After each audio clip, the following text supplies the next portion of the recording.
Hello, everyone, and welcome back to Out of Spite, the show where LGBT issues are anything but out of mind. This is the last episode of our season, and I'm one of your broadcasters, Jade. Pronouns are she, her. Hello, my name is Jane. My pronouns are she and her.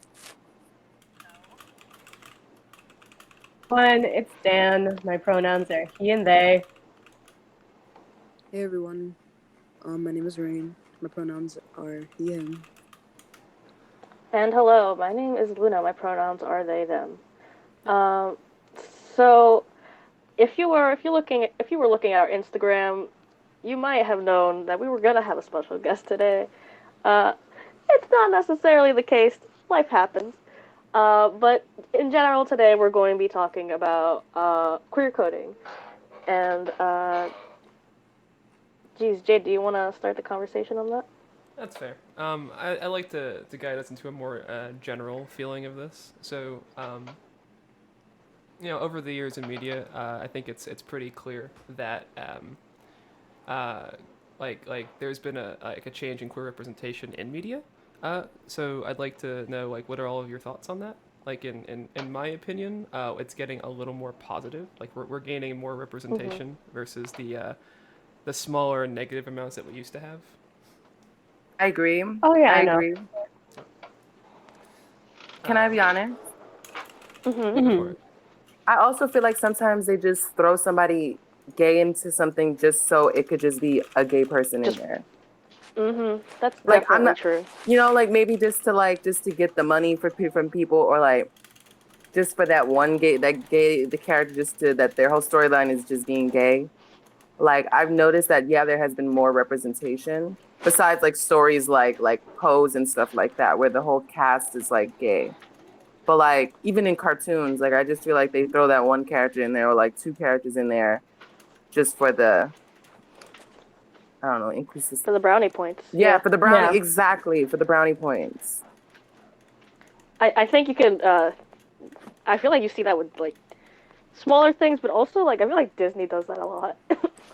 Right. Yeah. They're just oh my god, look, it's the first time we've ever had a queer character, and it's this is the fifth time it's been the first time, dude. You can't just keep saying that over and over. Right. And gay dads and stuff, and it's all right, we get it, girl. And they've always been secondary or just background characters, and it's dude, come on, you gotta do better. That's the saying it, Chief.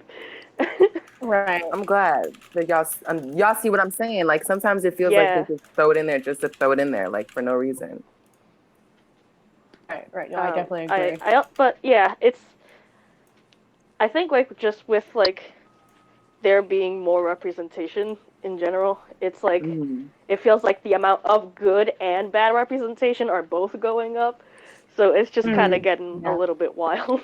At least that's how it feels to me. With everything, right? I guess that goes in with everything. But I'm glad that there is more representation. There's more characters that you can zone in on and be whoa, I low-key see myself. I remember growing up, it was mostly Japanese, cartoons and comics that I seen people like me kind of just the storyline was navigated it or narrated by somebody like me. But now it seems there's more American Western inclusivity. That's the word. Yes. Yeah, sure. Yes. No, I definitely agree. Oh. Oh no, you can go ahead. No, Jade. No, I mean, I'm sorry, Dan. You could go. I was just gonna go to the second point. You can definitely go. I'm sorry. No, I was just thinking of just representation in general. All of you, it definitely has improved. There are some things that I would like for it to improve faster and better. Too much to ask, right? No, but what would you want to see better? Absolutely not. Yeah, we deserve better. Actually, Yeah, can I we make do. a point on this? To be honest, go ahead. I feel of course we're gonna want it and we need it to be faster and etc.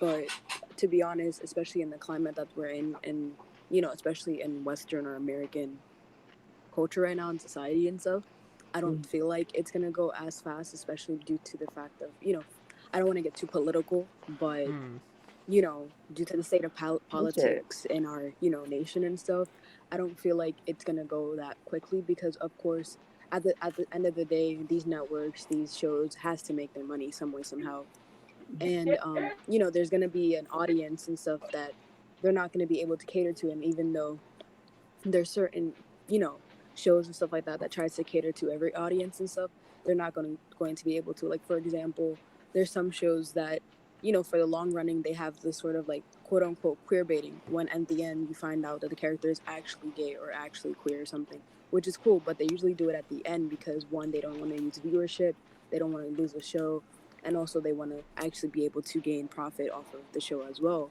So, for example, like Adventure Time and stuff, we didn't know that Marceline and Princess, I mean, we kind of knew, but, like, you know, they didn't make it officially canon that Princess Bubblegum and Marceline were actually together in relationships till the actual end of the show, because at the end they don't have anything to lose, versus in the, you know, while the show's running and stuff like that, they do have the ability to lose viewership or lose profit and stuff like that, or like there could be controversy towards the show. Like, even in Toy Story, there was a lesbian couple for like one split second in Toy Story, right, the most recent one, and Right, like an Easter egg.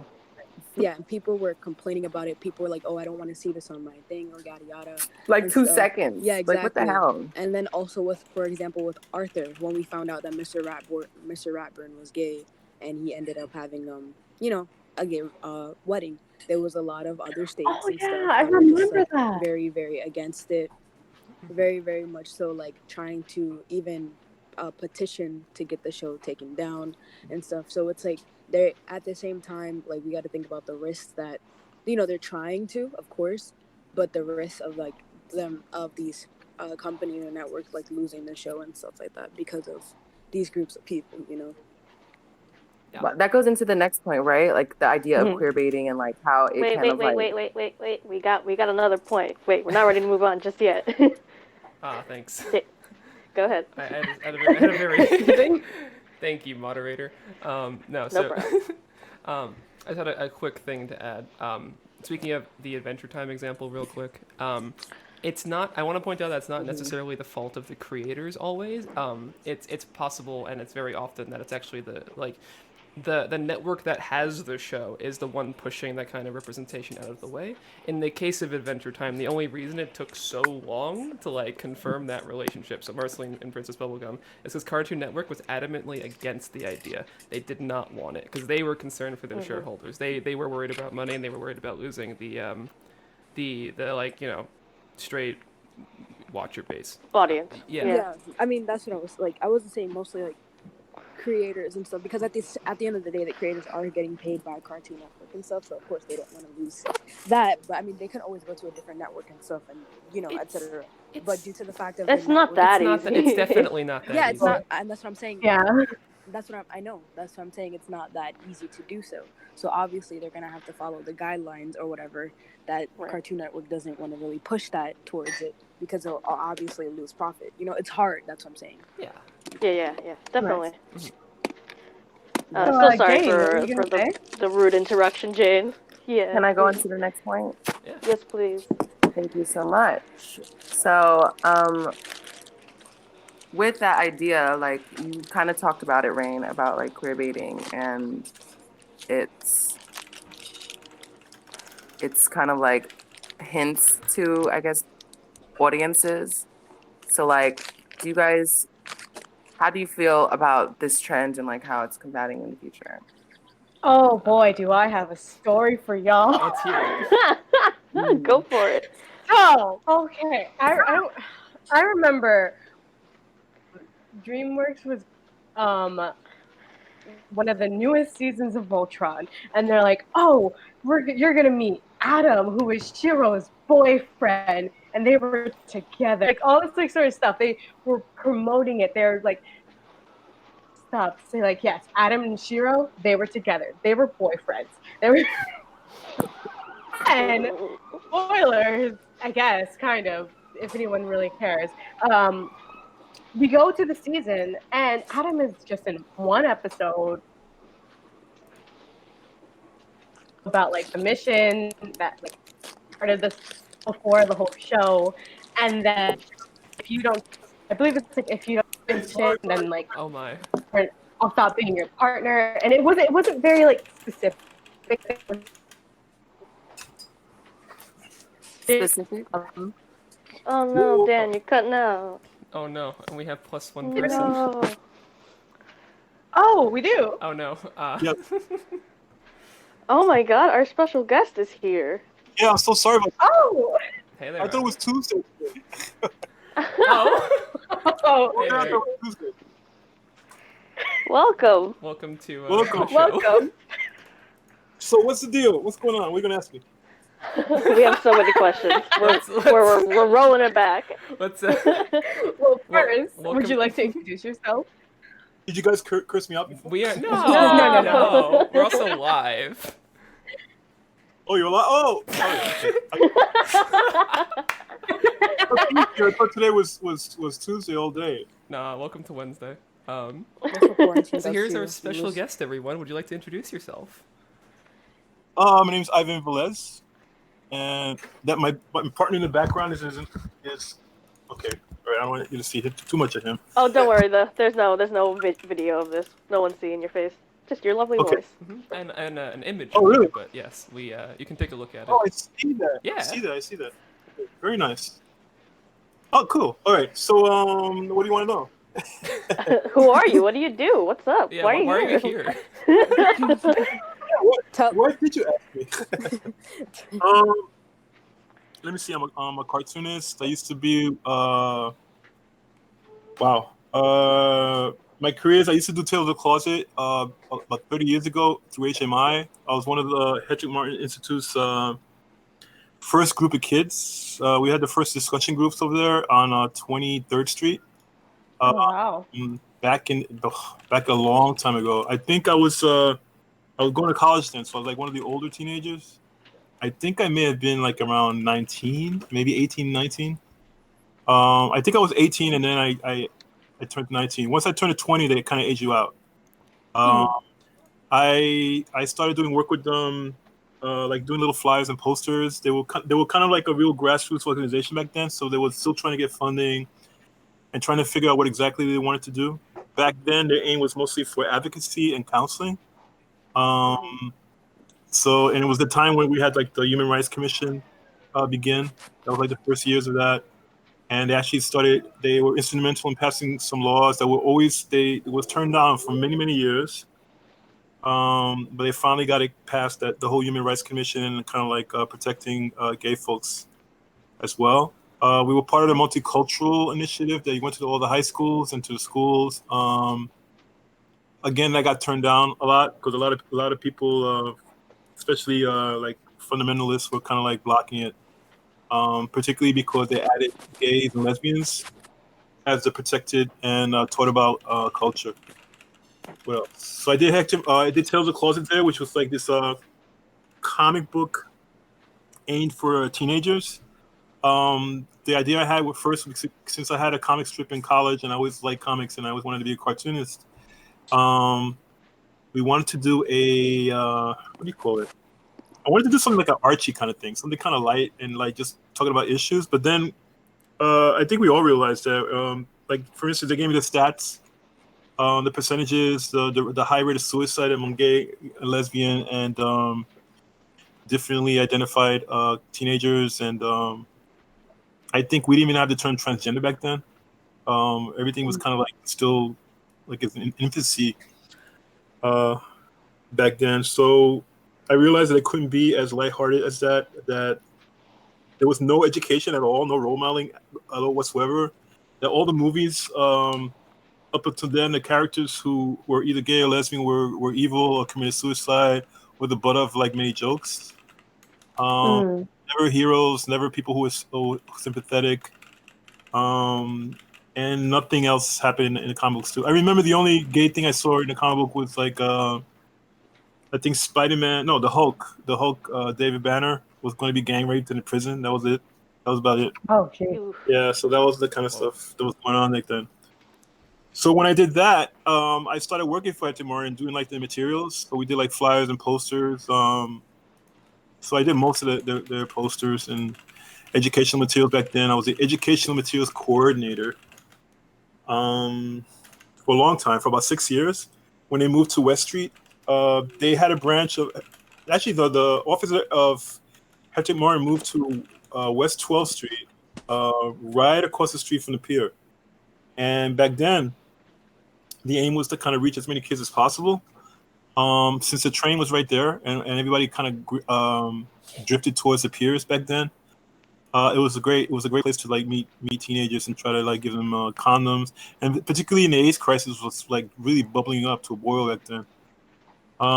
So we gave a lot of condoms, dental dams, a lot of education about that. We started doing counseling. They started the first Harvey Milk School as a one-room classroom, kind of as a program to help kids finish their studies who were kind of treated badly in school, couldn't finish in the regular high schools because of harassment or being treated badly. And that was a small group of kids. And then back then, a lot of the kids who kind of worked with them became volunteers as well later on. Like me, like I came out of there as one of the clients and I became on staff.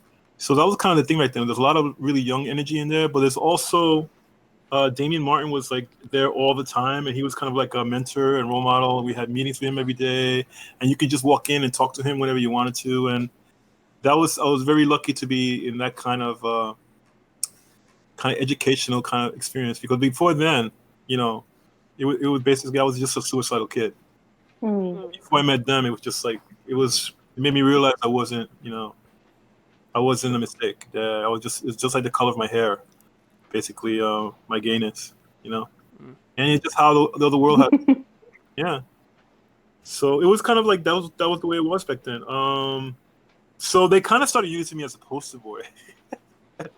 Oh wow! I know what that's like. I know. It's like Damien had this idea. He did not want any kids' faces shown at all. That was anathema to it, because he was raised. When Damien was a kid, he was raised in a foster system. He was raised in a foundling home. So it was all this kind of stuff that he kind of lived through, and he didn't want any kids to kind of be like go through the shaming and being treated badly just because they were on TV or something like that. So they started doing there was the more the age started pressing on and became part of the culture. The more news stations started doing stories on us. Bill Moyers did some documentaries on us, and they would stick me in there. So I have a question. Yes. I have a question. So I know that you said that you also worked in like the comic arena writing for major comic companies like Marvel and DC. And I was just wondering, like, how did you use that transition from working at the Hedrick Martin Institute to getting into these well, you see, for writing for comics? Well, it was peculiar to that time period, because as I started doing the comic books and they started getting really good play, and the Village Voice started doing stories about them, and they became very popular, and high schools were getting them, and they were going to other countries and high school. I mean, the first issue of Taylor Closet, I think we after everything was said and done, we got about 100,000 copies out there. And, and although a lot of them was free, a lot of them came with donations, and people purchased them for $1 each. They went to the bookstore, so it was like it had some play, and people kind of noticing it. And we get letters all the time, right? A lot of letters, and particularly from stray kids who this is kind of aimed towards, because you put a story that everyone's so sympathetic that anyone could feel like as one of the characters. And a lot of stray kids were kind of feeling it and understanding for the first time the situation that a lot of gay and lesbian kids were going through. So because of that, I started meeting other gay cartoonists, right? And I started being invited to like participate in some magazines, like Details magazine did a political cartoon issue and paid huge money for 2 pages of art. I was like, oh my God. Paid enough for me to pay my rent for like 4 months. It was really nice. And it was just like this thing that it was bubbling up. So people started noticing my work. And because of that, I guess I became kind of braver. And I went to my first comic book convention. And I remember I was at Penn Station. They used to have it every year. And there used to be right there in Penn Station at the Pennsylvania Hotel. and that was like it was like back then it was kind of smelly affairs, very very nerdy, very low key. It wasn't like these big affairs they have now, but it was fun. And Howard Cruz, he's like the granddaddy of all gay cartoonists. And he used to do this thing called Wendell and the Advocate, and he's been around forever. And he's been like one of these people pushing gay comics in the front. And very well, he just passed away a couple months ago, so we're all going to a rough time of that. But he was another mentor, and he had a table in the comics in the convention, and he asked me to share with him. He said, "Hey, why don't you come in? You could sell your Tales of the Closet there. You could give them out." So I did. I went with them, and that first time at the convention, I remember it was really crowded, and so many people going through it. And there was everybody. Marvel was there, DC's there, all the big companies, right? And our table was Howard and me, and we had like this weird vacuum bubble around us. Like it was so crowded, but as soon as they got to our table, it was like an empty space because people would look at the comic book and then drop it as if it was burning, Oh, wow. It's like really, they just didn't want to be scared to be associated with that. But a few people came in, and especially people from Marvel and DC. A couple of editors came in. Like I remember Tom Brever came in from Marvel, but Dwayne McDuffie, who was working with Marvel, he was like the only black editor in Marvel like ever, and he went to a lot of it, and he saw the comic book and came back and started talking with me. And it was weird because I never, who's this huge tall guy? Is he cruising me or something? But he was just this really nice guy. He liked the story, and he wanted more of it. And we exchanged information. Actually, I gave my information to him. And then I came back the next year with Howard, and he came looking for me. It's like, you know what? We're opening a new comic book company. I want you to do the team book. And I'm like, what? It's like something like, I didn't even ever consider that because working for Marvel DC Comics, it's just like I didn't know my level of professional enough for that, and especially my drawing. My drawing is always kind of like a little crunchy, and it just didn't look like anything in superhero stuff. But as a writer, it's like I was kind of scared, but especially since it was supposed to be a company that was doing people of color, and for a lot of black creators, people of color means black, right, African American. And when they got me in there, well, that's just kind of that's a culture right now. Is either black or white, and everybody else is kind of like invisible sometimes. So I have a go ahead. I was gonna ask a question, especially since you being like a queer, especially since it was amazing that you was able to meet someone who was like the only like sort of black person of color, editor or like artist and stuff in Marvel and stuff. So like, how has being like especially a queer person of color impacted your like sort of career journey, especially in like being a cartoonist and stuff and a writer? I think it blocked a lot of it. As much as I got a lot of play with the media. The fact that I was a brown person in this new company, Latino, and by the way, Latinos are even lesser, especially writers and anybody in power. They're less represented by anybody else in the industry. So the fact that I was there. I became like a little poster boy for them too, in a way. They kind of pushed me up in front for interviews and stuff like that, which is weird because my speaking was so bad. I know I went to college and everything like that, but I had this really thick. I was really shy. When I get nervous, I would stutter. It was just like really sloppy diction, kind of still like the way it is now, but it was much worse back then. So it's weird that they would keep pushing me in front, but like. The whole thing the connection with Tales of the Closet still gave me this weird kind of like angle.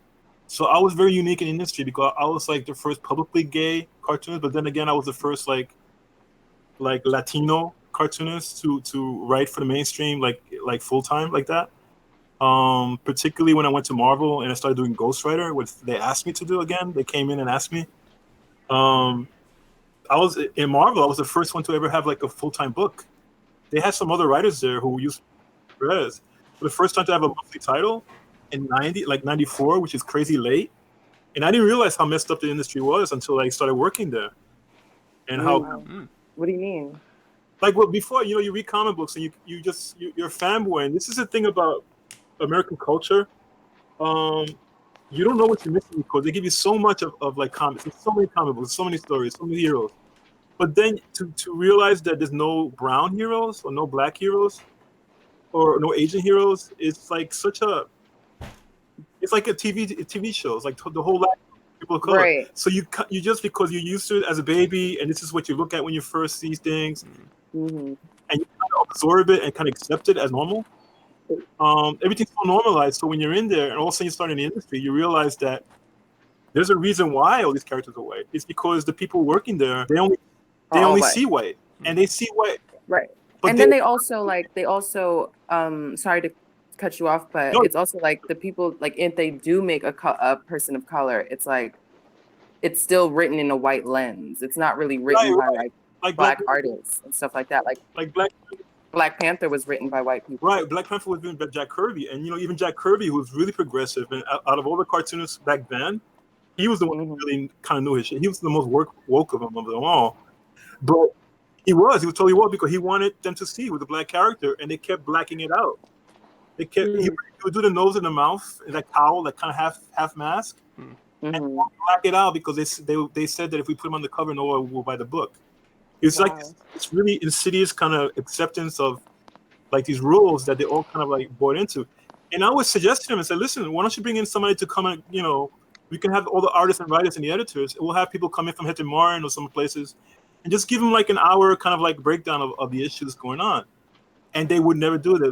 They were so vehemently against it. It's like, oh, how dare you think we need change? We don't need to change. Blah, blah, blah, blah. So it's like, it was just like very aggressively stuck in this way as white as everything, I'm just curious, like, what was it like just like in the workplace, like day to day? Like, did you feel like you were being judged? Was it uncomfortable? Well, Milestone was different because remember, Milestone, I don't know if anybody knows Milestone, but they did Static Shock. There was a cartoon that. Yeah, of course. Yeah. So they were a company who's they were going to do people of color as superheroes because there was no representation. They had people from Marvel, DC, people who were in the industry like deep in there, and they started their own company. And back in the early '90s, there was a lot of companies popping up. Like Image was like one of these things, and there's all these like new companies coming up, and they were doing really well. So they got the investment from DC. They got the distribution deal from DC Comics, and even though they were their own company, they still had to kind of kowtow to a lot of DC's demands because they were kind of like being printed together, that kind of thing. But I remember going into that workplace and being surrounded by people of color, and it was just this. This is the thing, you get spoiled in such a beautiful way because since I didn't work in Marvel and DC Comics before, since I only did my own thing, and then working with this company, it was like this beautiful thing. You would like read the fan. I got so much fan mail. It was like one thing. They had the book of fan free comics. You go to San Diego Con, it'd be thousands of people, kind of like in the audience, kind of saying hello. It was just this beautiful thing, and there was this, and although it only lasted a couple of years, there was this feeling of camaraderie, and like we had a mission, And they used to joke to me. They used to say, "Hey, you're Jackie Robinson twice." And I'm like, "What do I mean?" "Oh, because I'm Puerto Rican and because I'm gay, right?" So I get like that double. And I remember that when I went to San Diego Con, that huge comic convention in San Diego. Yeah. It was huge. Yeah. It's like a city that's like a comic book. It's like. Oh. So wow. It was great and it was wonderful. And they gave me a hotel room and it was like, holy cow, first hotel room ever. And then that I didn't know that weekend on Sunday on the Sunday Times, there was a writer who did a story about me for Tales of the Closet, but they interviewed me in Milestone because they wanted to know what was going on with Milestone too. So they put me on the New York Times Arts and Leisure. I had the full front page, right? And it was my face and my story about me. And then they had this little blurb about DC Comics. They were doing like another Crisis kind of ripoff or 0 Hour or something. Like this little blurb in the bottom. And people were like hating on me so badly. Like the big people from Marvel and DC Comics. "Oh, how come you got all this press?" It was like, I'm sorry. This is just the way it was. So it was a good time back then. But when I went to work for Marvel, that was kind of horrible. That was experience I ever had in a business place because they kind of treated you badly from the get-go. And it was like this kind of like really low-key kind of like, dismissal of who you are and what you are. And I remember that the editor who hired me, the Professor Felder, they used to call him, he was a good guy, and he had these new ideas. He thought I could bring some new blood to Ghost Rider, but he left. And that usually is the case. When they leave, that someone else comes in, and this person knew who I was and this and that, but his assistant editor was such a little creep and so like saying these terrible things to you, just kind of out of his mouth. They would spell my name wrong in the advertisements. They wouldn't invite me to those big. You know how the Marvel would have these big crossover with all the events with X-Men and stuff like that. Yeah. Mm-hmm. Put my book in there. It would be the only book left out. It was like all this kind of weird insidious shit. And some of the editors, you walk by, and I'm telling you, 3 feet away, they think about you. Like, who's this guy? Who's that? Blah, blah, blah, blah. He's nobody. Blah, blah. Oh boy. Goofy ass. Yeah, it's like it was like a really oppressive kind of horrible thing. And this is because after I left Milestone, I was kind of like, it was like a really bad breakup, and it was just like with so much bad blood, it was just really messy. And when I went to Marvel, I was depressed about this whole situation. It was kind of like this mourning period. And Marvel did not make it better at all. And in fact, I was taking all these like antidepressants, and I was just a mess back then. So it kind of reflected in my writing, but I still lasted another 2 years. But after that, I could not get work. After the comic book industry kind of imploded, and all these new companies kind of folded, including Milestone, and Marvel started cut off like 2/3 of their titles. I just couldn't get work anymore. Nobody wanted to work. I just wanted to ask, because this week we are talking about you and also about like queer-coded characters and stuff. So I was wondering, like, do you have any opinions on Marvel's recent attempts to create some queer characters, specifically Snowflake and Safe Space? Oh, word. Oh God. Have you heard about those? Writing it? Is it a white guy writing it? I think I I'm did not the sure. research, and I think the answer to that was yes. And is it a white cisgender with a hairy man? It is at the minimum a straight person. I know that for sure. So this is the thing about the power of mediocre white men, right? You're right, though. You're so right. Mediocre white men could think they could do anything. So like even Black Lightning, when Black Lightning came out, he was the first like real black character. The second actually, when you talk about Jon Stewart, that was different. The Green Lantern. Yeah. But he was the first one to have his own title. So Black Lightning came in. He was written by this guy Tony Isabella, who's this Italian guy. Going, I have a lot of black friends. He was like that thing, right? So he modeled his character like Black Lightning during the day had his fake afro, right, with a mask, and he talked Ebonics all the time. So he modeled and had that bare chest, and it's totally modeled on those like blaxploitation movies, because a lot of white folks their only experience with black culture is through those movies, right? Like Coffee and Shaft. Same thing happened with Power Man with Luke Cage. So you get these white writers, and they think I'm going to do some great stuff. In the daytime, he was a straight-laced principal, a teacher in a school. His hair was short. He had a suit. He would talk like a conservative, black man. So that's kind of like the whole kind of thing. The only image that they kind of played with back then. I think Black Panther was actually the only one that was kind of like on point, because he was the king of his own country. They had nothing to do with all they hid themselves away, so they had nothing to do with all this like mess between American and whites and blacks, and it was just like this thing. He was on his own king, his own power, his own people, his own technology. It was him, right? So that was great. But this other characters was just kind of like not that great. So the thing is that they end up being the first ones, right?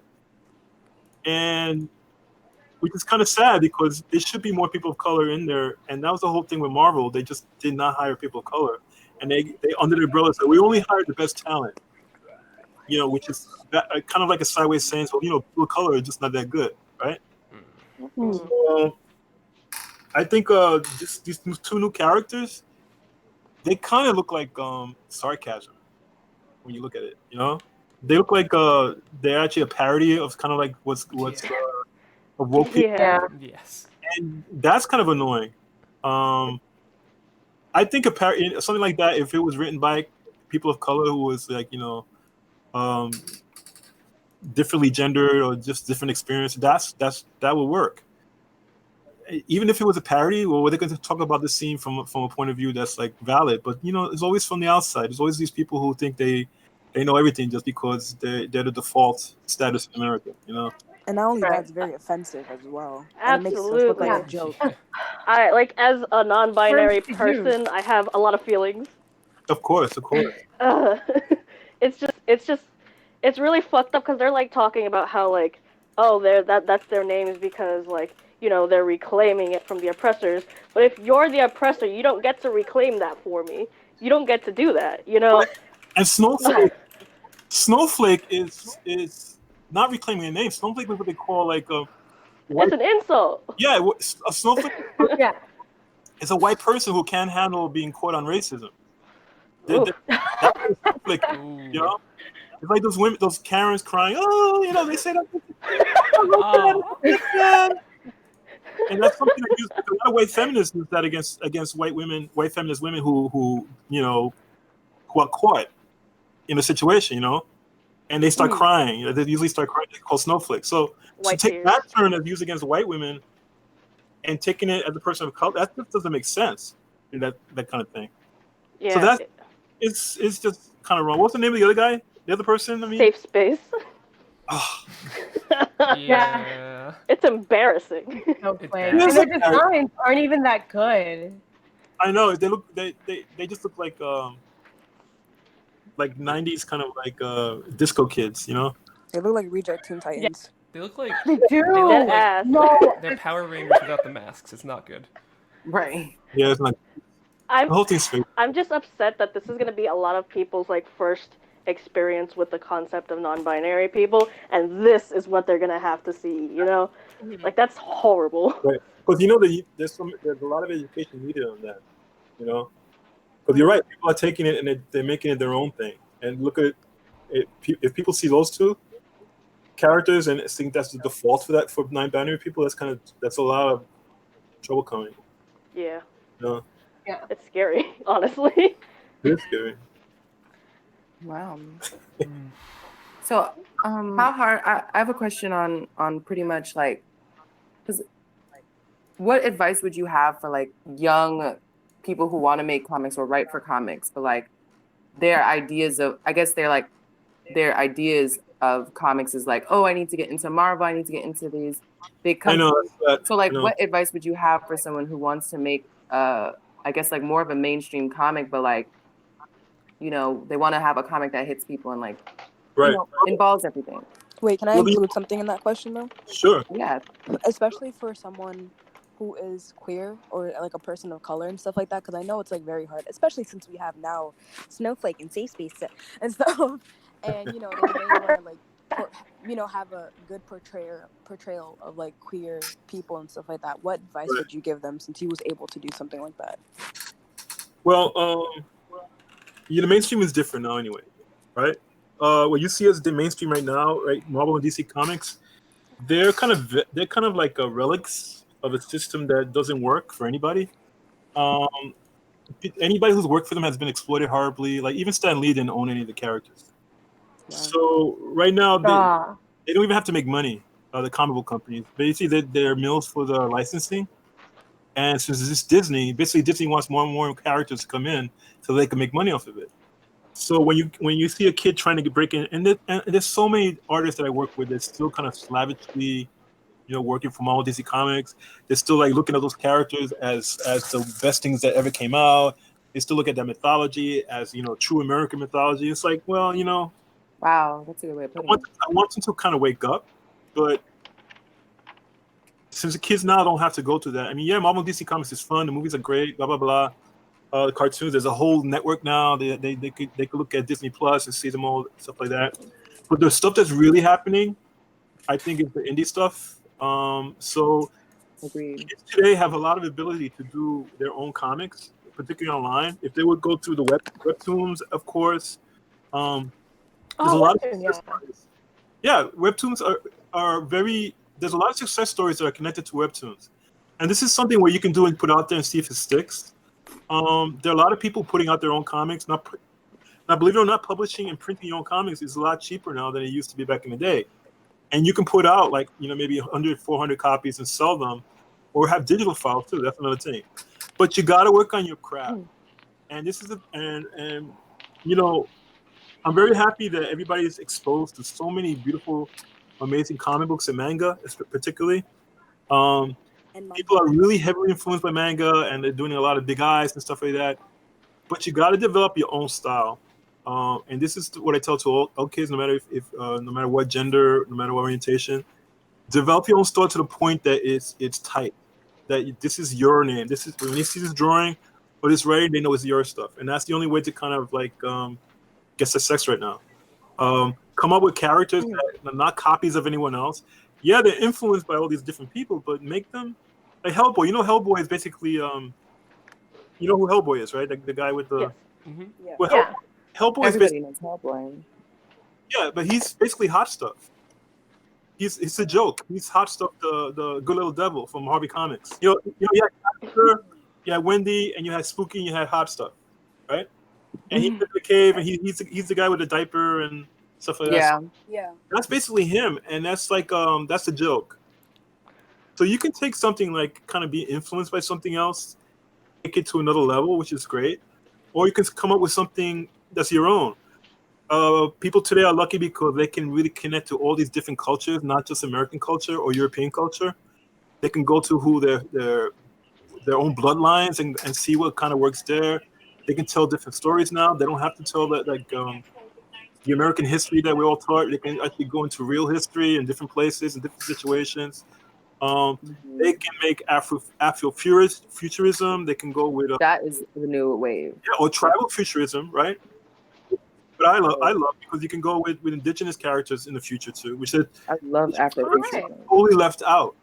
So there's Latino futurism. There's all this stuff. There's Asian futurism. There's all these beautiful kind of offshoots that you can play with.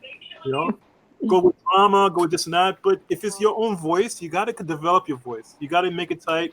You have to make those online classes. You have to kind of like get readers who you trust, who can tell you the truth and what works and what doesn't work, and kind of develop yourself like everybody else has to do. Do you suggest like somebody getting a writer, team up with a writer, or do you just suggest that the person learns how to do it themselves, like writing and creating? Well, a cartoonist is a person who can do both. Right? Who can do writing. Okay. Right? That's a cartoonist.